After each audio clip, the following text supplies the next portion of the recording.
ওগো আল্লাহর পয়গম্বর আইয়ুব, এতগুলি উট ছিল, প্রত্যেকটা উট ধ্বংস হয়ে গেল, মরে গেল। হযরত আইয়ুব আলাইহিস সালাতু ওয়াস সালাম বলেন, ইন্না লিল্লাহি ওয়া ইন্না ইলাইহি রাজিউন। খারাপ লাগতেছে? কথা বলেন, খারাপ লাগতেছে? হযরত আইয়ুব আলাইহিস সালাতু ওয়াস সালাম বলতেছেন, ইন্না লিল্লাহি ওয়া ইন্না ইলাইহি রাজিউন। কোনো অসুবিধা নাই, আল্লাহ তাআলা দিয়েছিলেন, আল্লাহ রাব্বুল আলামিন নিয়ে গেছেন, তাতে কোনো অসুবিধা নাই।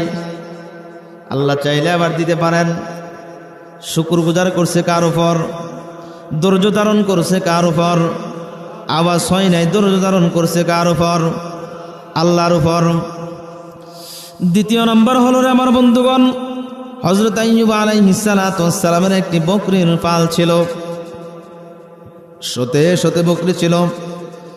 বকরি যে লালন পালন করতেন রাকাল, রাকাল আয়েশা বলতেছেন, ওগো আল্লাহর নবী আইয়ুব আলাইহিস সালাতু ওয়াস সালাম, বুঝতে পারলাম না আমাদের প্রত্যেকটা বকরিগুলি বকরির রাকাল।